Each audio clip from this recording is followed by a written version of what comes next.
Mao Zedong, one of the most influential figures of the 20th century, a major contributor to the superpower that modern China is today. A Chinese hero, but he was also responsible for millions of deaths due to starvation, persecution, prison labor, and mass executions. Hero or monster? You decide. Here is his story.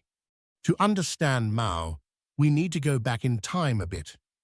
China in the late 1800s was a nation in significant decline, marked by internal rebellion, foreign invasions, and widespread poverty.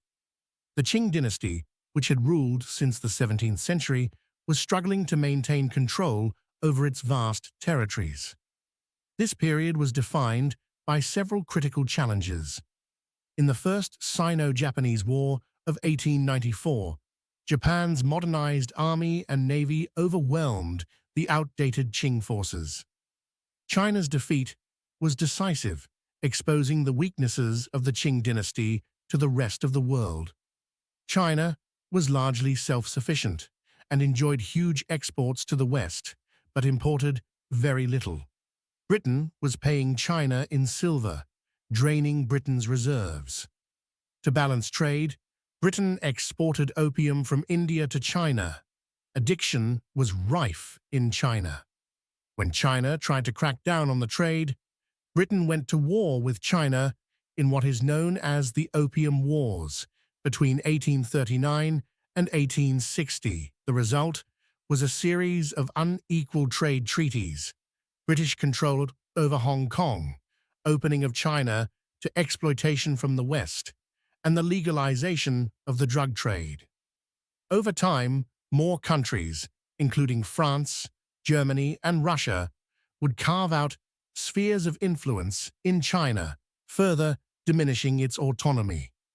The influx of Western ideas and technology clashed with China's Confucian traditions. Chinese elites were divided over how to respond to the West. Some advocated for modernization through movements like the self-strengthening movement, which aimed to adopt Western military and industrial practices while preserving Confucian values. Others believed China needed a more radical overhaul of its political and social systems. One of the last major events of the century was the Boxer Rebellion from 1899 to 1901, a nationalist uprising against foreign influence and Christian missionaries. Supported by elements of the Qing court, the Boxers sought to rid China of foreign presence. The rebellion was ultimately crushed by an international coalition, further humiliating China and leading to even more foreign control.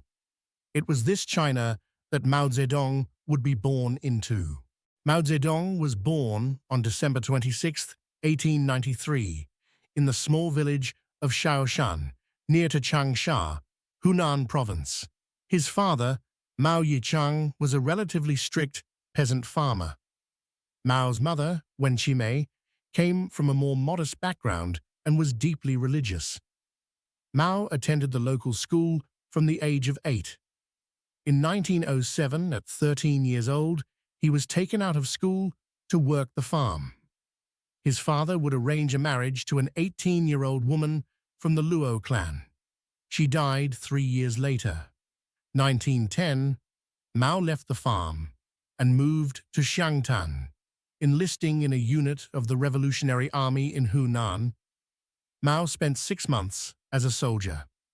He was briefly a part of the Chinese Revolution of 1911, which would see the abdication of the last Chinese emperor, Puyi, on the 12th of February 1912, so came to an end of 2,000 years of imperial rule. In 1912, he attended the 4th Normal School of Changsha to become a teacher. Here, he would befriend Professor Yang Changji. In 1917, Mao, following Yang Changji, moved to Beijing and became an assistant to the university librarian. Here, Mao would meet Li Dajiao, a Chinese communist who would indoctrinate Mao on Marxism. Meanwhile, in Russia, On November 6, 1917, the Bolsheviks, under Lenin, overthrew the Duma in Russia to establish a socialist state. This only fueled Mao's resolve for revolutionary activity. In October 1919, Mao's mother would pass away, and soon after, in January of 1920, his father and Professor Yang would both die. In September 1920, Mao married Professor Yang's daughter, Yang Kaihui. The Chinese Communist Party, CCP, came into being in 1921. Mao would become a member and establish the Changsha branch to distribute revolutionary literature. The Kuomintang, or KMT, was a Chinese nationalist political party consisting of wealthier class people, founded during the Chinese Revolution of 1911. On advice from Vladimir Lenin, the CCP was to form an alliance with the KMT to boost its leftist faction in 1922. Chiang Kai-shek would take over the leadership of the KMT in 1927 and use the opportunity to purge the KMT of the socialists. Tensions between the socialists and nationalists would result in the Shanghai Massacre on April 12, 1927. The KMT massacred its rivals and those aligned with the communists. And so began a civil war in China. Mao was appointed commander-in-chief of the CCP's Red Army.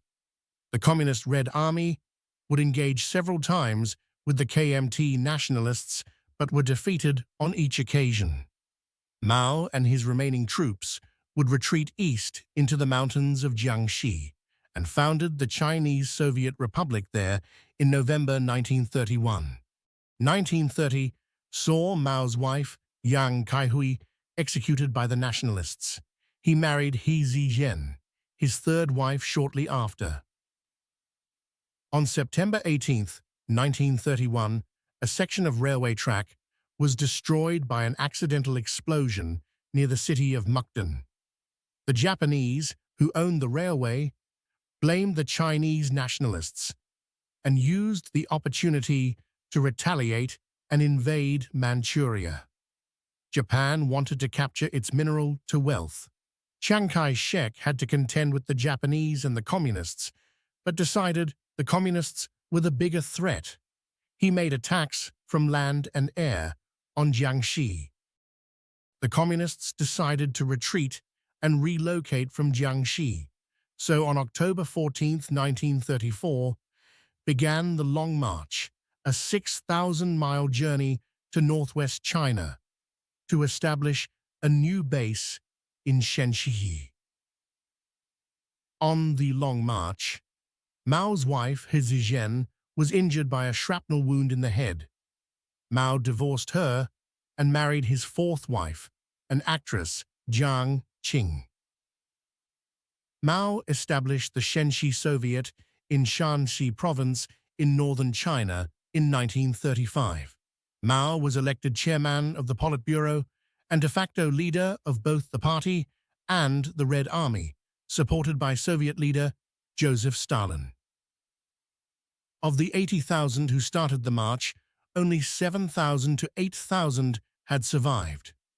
Mao's leadership of the Communist Party was now undisputed. Mao consolidated his troops and established a university, which pushed anti-Japanese sentiment and instruction in communism. He hoped that in taking up the fight against the Japanese, he would gain the trust of the people and enjoy greater support. In January 1937, the Red Army began the anti-Japanese expedition, using guerrilla tactics to disrupt the Japanese, but soon realized that the communists alone could not defeat the advancing Japanese forces. Mao needed to form an alliance with KMT to save China. Supported by Stalin, he sent a telegraph to the military council of the nationalist government in Nanjing on the 5th of May 1937 and proposed an alliance. Chiang Kai-shek initially declined, but his generals realizing the Japanese threat was a bigger issue than the communists, forced him to negotiate with Mao. This was known as the Second United Front. At the end of the Second World War, politics had changed. Mao had become a cult personality in China and enjoyed support of the Soviet Union. The US was weary of communism, and so it supported Chiang Kai-shek's nationalist regime. The civil war between Mao's People's Liberation Army, PLA, and Chiang Kai-shek had resumed. 1949, a watershed year for the Civil War. Mao's PLA won a major victory over the nationalists in January, and by December of 1949, Chiang Kai-shek had been cornered at Chengdu. December 10, 1949, Chiang Kai-shek and his son, Chiang Ching-kuo, fled to Taiwan. This would become the Republic of China, ROC. The issue of Taiwanese independence remains contentious. Mao proclaimed the establishment of the People's Republic of China, PRC, from Tiananmen on 1 October 1949. In 1950, Mao, after 2 months of negotiations, convinced Stalin to sign a treaty of mutual assistance, accompanied by limited economic aid. On 25 June 1950, North Korea crossed the 38th parallel and invaded South Korea with Stalin's blessing. The United States stepped into the conflict, and by October of 1950, the North Koreans were in retreat. Begrudgingly, Mao would send troops to the north to bolster their army. This support would strengthen the Russo-Sino relationship, but the US would impose sanctions on China. In 1951, Mao introduced the Three Anti-Campaign. It targeted anti-corruption, anti-waste, and anti-bureaucratism. The program was expanded in 1952, resulting in the Five Anti-Campaign, which targeted bribery, theft of state property, tax evasion, cheating on government contracts, and stealing state economic intelligence. These programs relied on mass mobilization and indoctrination, mainly of the youth. These campaigns would eradicate Western and capitalist ideology and entrench Mao's communist ideology. Thousands of people were executed or driven to suicide. Mao launched the 100 Flowers campaign, hoping flowers of intellect would bloom. Well, the freedom given to intellectuals led to harsh criticism of Mao's tactics. Mao would call them weeds, and hundreds of thousands of people would be imprisoned or executed. In 1954, China bombed islands in the Taiwan Strait, hoping to reclaim these into the People's Republic of China. This incursion had profound and long-term consequences. The US would sign the Sino-American Mutual Defense Treaty with Taiwan and threaten China with nuclear deterrent. In response, the People's Republic of China would, in 1958, formally announce the development of nuclear bombs, missiles, and a satellite. Russia's new leader, Nikita Khrushchev, decided to stop helping the Chinese with their nuclear program on 20th June 1959. Mao, in turn, shifted toward an overall policy of Chinese self-reliance.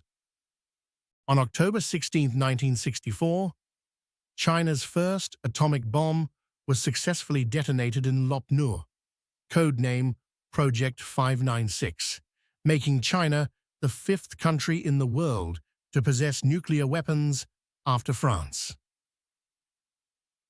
The Great Leap Forward initiative was launched in January 1958. Its aim was the industrialization of China.